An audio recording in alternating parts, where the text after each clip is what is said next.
All right, we will call the November 14th, 2023 Board of Public Works and Safety to order. Lindsay, are there any adjustments to the agenda? Yes, we do have a couple of adjustments. We'll have an update from Jordan Willie on a BOT agreement. And Tracy, do you still need an item at the end of the agenda? Okay. So we'll add those at the end of the agenda. Is there a motion to approve the consent agenda? Motion. Motion by Jeff. I will second. All those in favor, please say aye. Aye. Motion carries. Just a note, Jason is deer hunting today, so he will not be here. Moving on to our resolutions, there is a request to approve special purchase for a, do I say this right, Tabitha Booker or Butcher? Booker? Okay, Booker street sweeper. Good morning, Tabitha Miller with Fleet. I'm requesting approval to purchase the Department of Water Quality a new sweeper. Jeff, questions? When's the last time I feel like we just bought one of these. And it was right? actually the same manufacturer. We did it Okay. in March. We used to have a this year. small and a large. We still have two different Basically, sets. yes. One is going to be a non-CDL class sweeper, so it gives them more versatility as far as who can drive it. And what are the life expectancy on these? About 5 years, and then they That's it. start costing lots of money, big money to keep them on the road. Okay. Any additional questions for Tabitha? Seeing none, is there a motion? Motion. Motion by Jeff, I will second. All those in favor, please say aye. Aye. Motion carries. Thank you. Thank you, Tabitha. Next is a request to approve resolution declaring city property as surplus. Lindsay, you want to cover this one? It's Tracy, I think, actually. It's IT stuff, isn't it? Gainer? You want Yeah. I know a little bit about it. to- I hope so. It's IT equipment. I had forgotten this was on the agenda, my apologies. Tracy Gaynor, IT Director with the city. This is for some ancient Cisco equipment that was here well before me that has basically no street value whatsoever, and I don't know that it would have any recycling opportunities for, a non-for-profit or somebody to make use of, so just a request to So is this surplus. literally we're throwing it away? Yeah, to my understanding, yeah. Do we have to surplus if we're just going straight to the trash? Yeah, just to account for the surplus. Because it was a capital asset at one point, right? Gotcha. Yeah. All right. And then, if there was any kind of recycling value, it's still, Right. Sometimes on stuff, you can almost put it on auction sites, and we've gotten a little bit of money back for it, but this truly has no street value, to my understanding. All right, is there a motion to approve? Motion. Motion by Jeff, I will second. All those in favor, please say aye. Aye. Motion carries. Next is a request to approve electrical upgrades. Mr. Steiner? Morning, Eric Steiner, Public Works. So part of the approved 2023 Public Works Facility Capital Plan is to improve our existing electrical service at our Eller Road location. We plan on adding an additional 600 amps of service and install a transfer switch so our future generator will allow continuous power in the event of a power outage.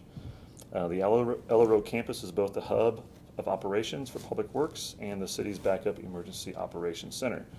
Ideally, we need to put ourselves in a position to ensure our facility has power during a catastrophic event or otherwise.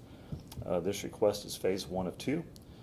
The purchase and installation of a 300 kW generator is phase 2, and we will be requesting that during the 2025 budget season next summer.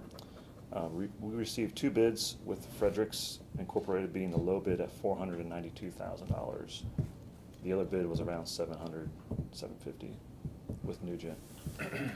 So it's $492,000 to put your building in The campus, the campus. not Valenta, but the operations campus, to Only- upgrade our power system, our electrical capacity Yeah. right now, and to get a transfer switch there so we have the ability to hook up a generator. Because currently, if power goes out, we're dead in the water. We're dark. We can't operate. Yeah. Nothing happens out there. And then is the generator size for just the one building, or are you trying to light up to? It would power all, basically 2 buildings, Rachel's building as well, with their garages. What's the estimated cost of the generator? 120, For the electrical's $492,000. correct. It's pretty consistent with what we did at work. Yeah. It's, yeah. I'm not saying I like the number, but. Yeah. Yeah. Significant. Yeah.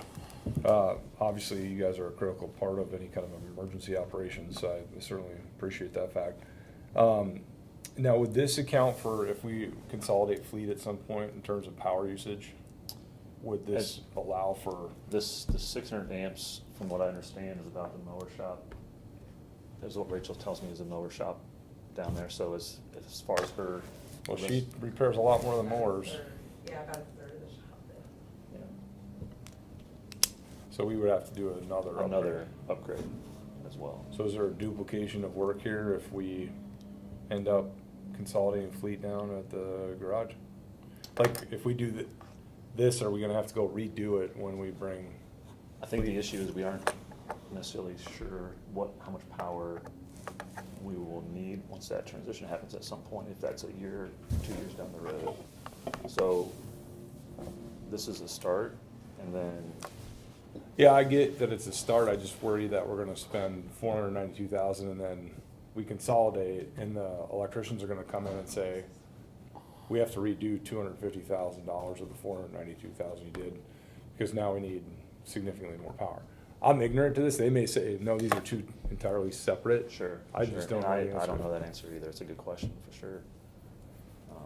Would it be a problem to table this Sure. until we can answer that question? Because I just hate to spend that amount of money and then find out that we could have done it all at once and saved money. Absolutely. Are you okay with that, Jeff? Sure. I'll make a motion to table until next meeting, if we can get the answers on that. Absolutely. Is there a second? Second. All those in favor, please say aye. Aye. Motion tabled. The bid with Fredericks doesn't expire, right? Sorry, on We've got some time on that.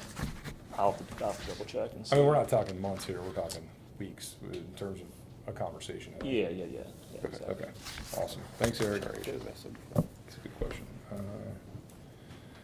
Next is a request to approve and adopt utility delinquent fee write-off.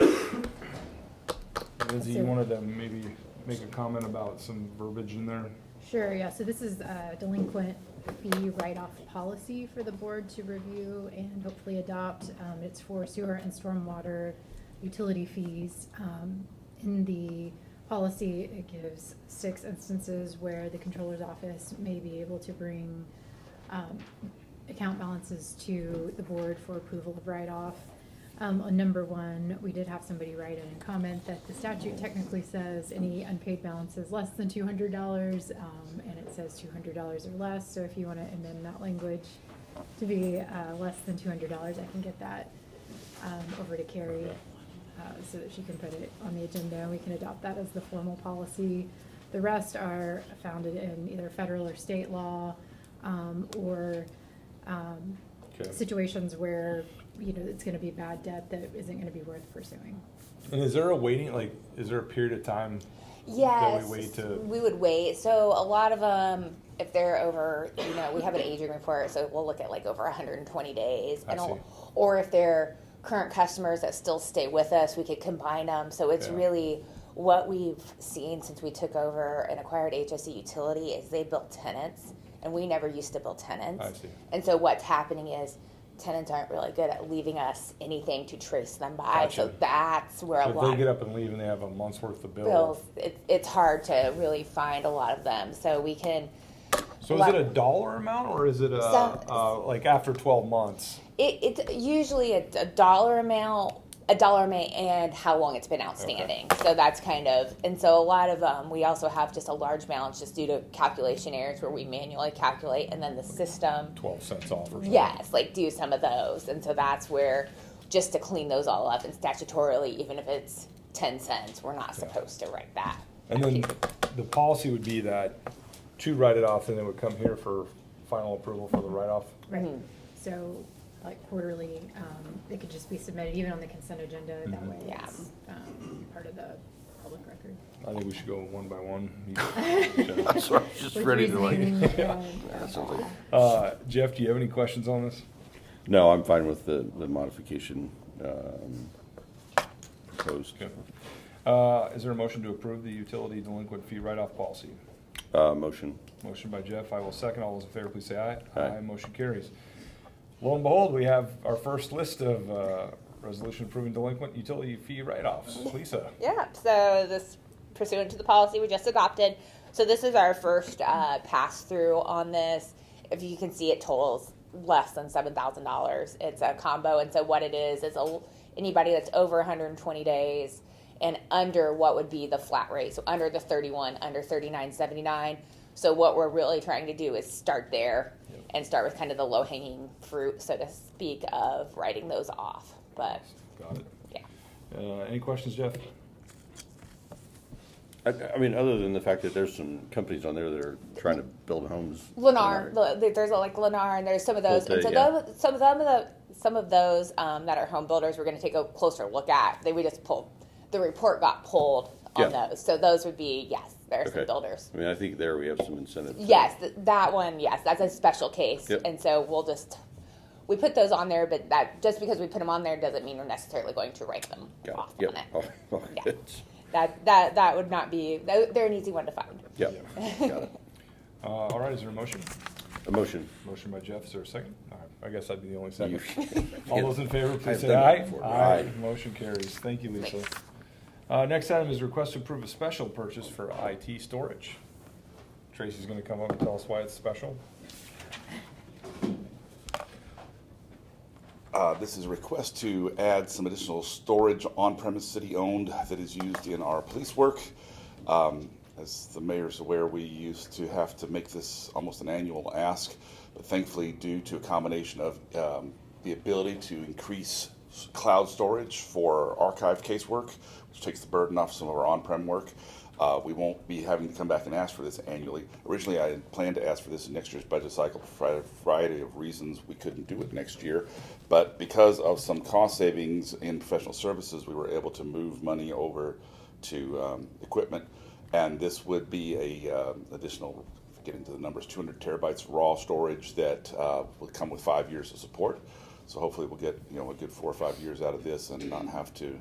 This is not increasing the capacity, it's replacing end-of-life, no longer supported equipment that they're already using. But typically they use the local storage for the open case work, and then we archive to the cloud.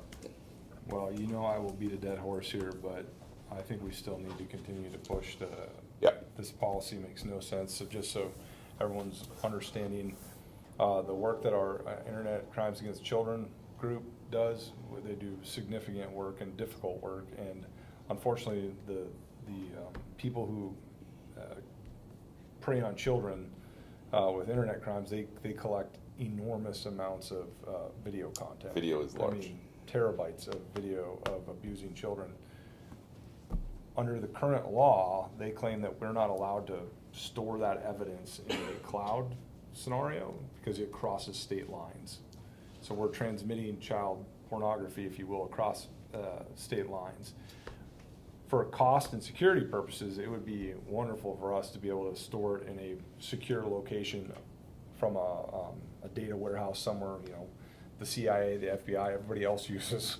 But currently the policy holders say we can't do that. So what happens is if today our guys go out and investigate a case and someone has a terabyte worth of those images, Tracy and his team are required to find storage locally for all of that material, and that adds up, and it's continuing to accumulate as we do more and more work on that front. So something's got to give here at some point, because we can't continue to pay for terabytes and terabytes and terabytes of data storage here locally when we could be putting it out on the cloud for pennies on the dollar. So Yeah, I think there will always be a hybrid model, in my estimation, that makes some sense, but absolutely be able to put anything child-related and open just natively in the cloud. Once you have the conversation with some of the people, you can see the light bulbs going off of, this is actually more secure, it's auditable, a lot of things going for it that are better than sort of putting your eggs in one basket on-prem. So I think there is some willingness. It's just getting the message out to the right people, I think, for them. And I am starting to talk to a few other jurisdictions across the country that are kind of having the whole, we're just going to start doing more in the cloud and let somebody tell us we're not supposed to. The federal issue, is that what I'm, or? Not real. it's more of a state Yeah. compliance issue, but I think we'll continue to beat that drum, because there's Yeah. also a little bit of hypocrisy in there, because you also send those images to the Center for Exploited and Missing Children, which is not local. Right. Right. And which is federal, and you're crossing state lines when you're sharing that information. So You can make the case, if I put this casework onto a thumb drive and give it to a courier? Have I really maintained chain of custody? And once that person receives it, what are they doing with that thumb drive? You don't know. Right. But with cloud, obviously, you can run reports, you can restrict access, remove access. It's really actually better. So we'll keep trying to push on this, but for the time being, we do need to continue to accommodate the storage for the work that these men and women are doing. So is there a motion to approve? Motion. Motion by Jeff, I will second. All those in favor, please say aye. Aye. Motion carries. Tracy, do you want to stay up here? Lindsay, you said you had another IT agenda item? Yeah, did you? Or was this the one? Nope, there's one more. Okay. And this is something that we do annually. So Verizon, just the way they do business, one of our two major cellular carriers, they ask that their customers, particularly in the state, local, and education sector, give them an annual PO that defines basically what our current inventory is. So we can maintain and have up to 550 lines. It's really a protection for the customer so that somebody isn't trying to put accounts and lines on your service, that kind of thing. So this is not a net gain of anything, and we are under no contractual obligation to maintain up to or less than. We can stop service. It's really just an annual exercise more on Verizon's process. This is off of a state contract as well as a GSA schedule. So we're just, the timing of this is before the next Board of Public Works meeting. Axon is going to be out doing new camera installations in some of our patrol vehicles. And so for a moment, there's going to be about 30 lines new going into those vehicles, into the modems. And then as we decommission the other lines, they'll come back. But just with the timing of that installation and the timing of the next Board of Public Works meeting, Lindsay said we could treat this as So we need business to for this one. I just have- increase the number Just temporarily? Is that what you're saying? just truly, it's going to be for a day or two. Gotcha. Yeah, so I think we were maybe sitting at 520 last year, and now technically we're going up to 550. But again, there's no obligation that we maintain 550 lines. Just a snapshot in time. Yeah, if you do less, then you get billed for that. If you do more, then they really kind of treat it as a change order, and then for some reason we had here's 50 new lines because we suddenly added a bunch. But that would truly be a net new, and then they would treat that as a change. Okay. Is there an agreement that you have to sign? Or- I do have the form, and that was uploaded to the packets last night, and I have the hard copy here. Oh, okay. But yeah, So, like I said, entertain a motion to increase our account from 520 to 550. Is there a motion for that? So moved. I will second. All those in favor, please say aye. Aye. Motion carries. thank you. Final item, Lindsay? Jordan, did you have an update on the BIT? Jordan Willie, Assistant Director of Economic Development. This is an update regarding the BOT agreement between GM Development and the city for the Metro Airport Sanitary Sewer Project. The west leg is currently being completed by Bowen Contractors. The east leg, which is set to start in a few months, will be completed by Kreider & Kreider, and the changes due to construction timeline and potential cost increase. So Greg has been reached out to Kreider & Kreider to see about potential savings and a faster timeline, and they are able to meet those two criteria. So we'll be saving some additional dollars as well as getting the sewer installed. So is there any formal work the Board of Works needs to do, or is that simply just an update? Yep, just simply an update. I want to thank Jordan for his work on this in diligence. When he says cost savings, he saved over $1 million. So significant. Talk about that. Yeah, he's being modest, but his work saved over $1 million. So greatly appreciated on that front. And we look forward to getting that project done. Thank you, Jordan. Thanks.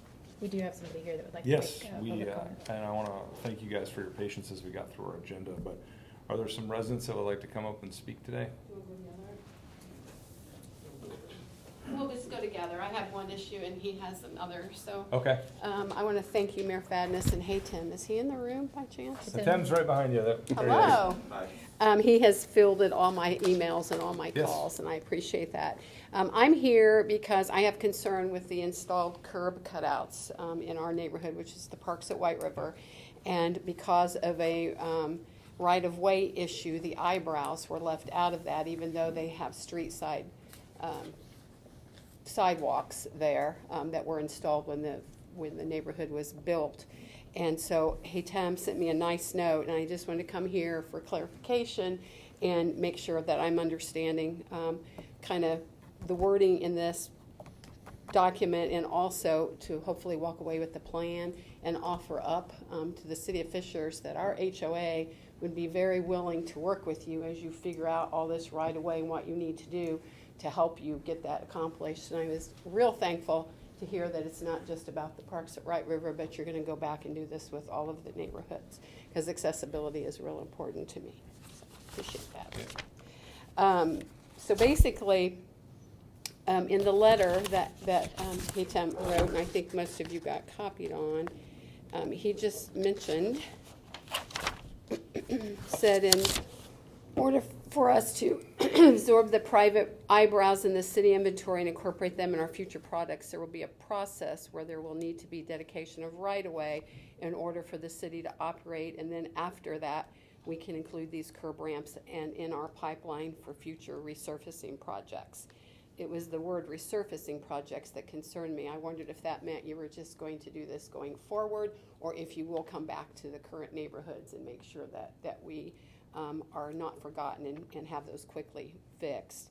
And then it also says process as soon as the applications come in the last paragraph. And I just want to make sure this isn't going to be confused with money through the neighborhood vibrancy grant, which we need desperately because we have a 30-year-old neighborhood.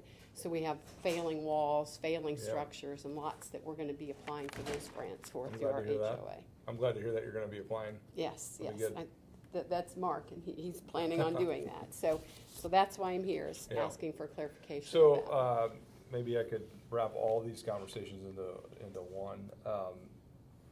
The eyebrow conversation's been going on for a long time. Many years ago, probably 20, 30 years ago, I think developers came into the town and said, hey, we could squeeze 3 more houses in if we put these eyebrows in. And the city's deal, I think, at the time was, okay, but the eyebrow will be your problem. We're not going to address those. Those are going to be on the private developer to deal with.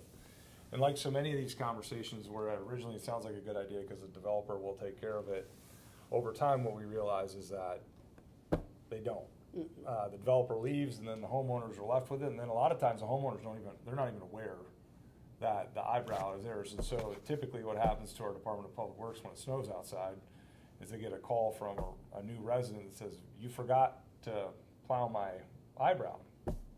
And we inform them that that's not public right away.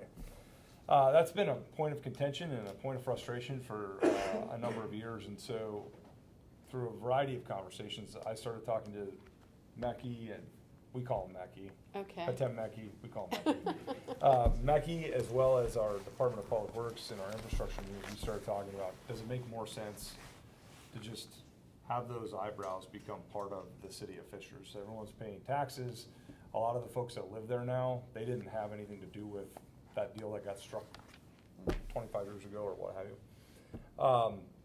And so we did set this new policy that says that if a neighborhood would like to dedicate the right-of-way of those eyebrows to the city of Fishers, we will take on the road responsibilities. Now, if you have an eyebrow that has like an island in it and landscaping, we're not going to take responsibility for that. But the road itself, we would take. And then to your point about curb ramp repairs, typically that would, if those eyebrows were now part of the responsibility of the city of Fishers, we would take care of those as well. In your particular situation, I know that we just recently went through your neighborhood, so. And I have a son in a wheelchair. Right, and so I think what Mecki and I talked about is incorporating the opportunity to do those ramps perhaps next year even though we've just resurfaced, we would try to come back and get those. In maybe spring of 2024? Sometime during, yeah. So is the right-of-way already taken care of? You don't need us to work No, with we you would- on any of that? We would need the right-of-way Yeah, dedicated. The right of way kind of described, it's kind of a surveying step that we can discuss and go through with Okay. you guys and see. Well, this not is a- Mark Scheidler, who's our HOA president. I'm here Yeah. because of our neighborhood, but also because I care about accessibility. Yeah, we can talk about that. It's not a huge step, but it's something simple that gives us the right to get in there and make that into. And Mark, do you want to share your concerns or thoughts? Yeah, if I may, please. Yeah, absolutely. So you mentioned, I've been in this neighborhood for 27 years? Yeah. And I've been on the board for 26 of those 27. man. Yeah, Good for well, you. Yeah. That's a Thankless thankless job. So, when I first came on, I had no idea that they weren't our, Yeah. that they were our responsibility. And of course, and nothing was ever needed on them, so it just kind of rolled along and rolled along. And then a few years ago, some fishers came through and sealed all the cracks in the street. Yeah. And they sealed all the cracks in the eyebrows. And so we went, oh, then that must be ours. And now but then there was another issue that came up, and it was, we were told, no, they're not part of Yeah. the city's inventory. It's a little confusing. When they came along to do the resurfacing this year, which we thank you Yeah. very much. Looks The good. streets are 32 years old. Yeah. And they lasted a long time. Hope these do too. When those came through, none of this, we didn't know anything else about this, and so we did agree to pay for Yes. this. And so part of this is asking that we waive that it was Yeah. $26,000 to pave the eyebrows, and that money could be much better spent on other things in the neighborhood. Yeah. We had 300 neighbors. If you've read David Giffords' email, you know, Yeah. we've spent lots of texts. We really don't grab much from you. And I know on the snow thing, just so you know, they don't plow the eyebrows, but Fishers also doesn't plow the cul-de-sacs. And so we continue to maintain a full snow contract. When in fact Fishers, since we're very close to the work, you know, your Yeah, industrial right. center, they will come through there and do our main roads as they head out other places, which we really appreciate. But we end up paying a snow contractor Someone come to the cul-de-sac. either way. We pay the snow contractor to plow the same roads that you're coming Yeah. through and plowing, which isn't going to. We're going to continue to do that. This isn't going to resolve Sure. it. But whatever we can do to get our eyebrows put into your inventory, we would certainly be Yeah. willing to help. And then your consideration for Yeah. waiving So the the 26,000. chronology here, I think you guys, you probably still have the invoice, is that fair? Yes. For the. Yes. And then we passed this policy literally within, what was it, last meeting? Yeah, last Yeah, it's a couple. minutes ago. So the question is really the fairness of, Sure. should they have to pay, should they be the last ones that have to pay that close to at the time we adopted this policy, or should we say, hey, you're grandfathered in, kind of thing, is the question at hand. So, I personally understand your point of view on this, and I do think it would be disingenuous of us if we were in the course of these conversations. We hadn't approved anything yet, but we were certainly talking about adopting these eyebrows into our inventory, and so, it would seem unfair for you guys to have to pay that bill. Now, if it were 6 months ago or a year ago before we had even contemplated this, then so be it, but given the fact that we were right in the same time frame, I think we can probably do away with that invoice and call it good, and hopefully you can invest in your neighborhood elsewhere. Which is what we do. Yeah. I doubt you're going to Hawaii with the No, money. no, this will come right out of our reserve, which we then will have to rebuild. So we'll figure out how to absorb that invoice, and then, to your point, if you guys can get the eyebrows dedicated to us, then we can work to see if we can incorporate the ramps into next year's overlay bid, so that we can kind of finish your neighborhood completely. That would be awesome. Yeah. And be done with I it. appreciate it. Yeah. And as a note, we have 6 eyebrows, but only 5 of them actually have sidewalk. You have an eyebrow with no sidewalk? We have an eyebrow with no sidewalk. Gotcha, okay. What it does is it goes around the outside of the eyebrow I see, yep. instead of cutting across the Gotcha. eyebrow. So that one doesn't require one. So Yeah. if you look at 6 eyebrows, we only Yeah. need 5. Well, and we would appreciate the opportunity to maybe work with you guys as probably the first neighborhood that would be starting this program. So if we could work with you guys to kind of work through all the, glitches, because this is a first for us as we try to take these on. So if we could work with you folks to try to get this accomplished, then maybe we can learn as well along the way, as other And neighborhoods are likely to want to volunteer. anything we can do to help. Yeah, And one comment on the one that does go around, that still probably could use a way to get off of it, so maybe they don't do it on the street side, but they go ahead and cut some curbs out on each side. Well, we'll, Look at that. Yeah, take a look at it. Yeah, we'll take a look at it. Yeah. But either way, so Lindsay, do you need a motion to forgive that invoice, or is that just something we handle at a staff level? I think we handle it at staff level. There was an agreement that came to the board, so. Oh, there was? Yeah. Okay. So we may have to do So you have my commitment to take care of this, but we may have a follow-up agenda item at the next meeting where we rescind that original agreement. But you can. I'll be watching the. You know where I agendas. live. I'll be so, watching the yeah, agendas. yeah, no worries. Okay. I appreciate you guys. Thank you very, very much. Thank you. Yep. Anyone else like to speak today? All right, seeing none, is there a motion to adjourn? Motion adjourned. Motion by Jeff, I will second. All those in favor, please say aye. Aye. Motion carries, meeting adjourned.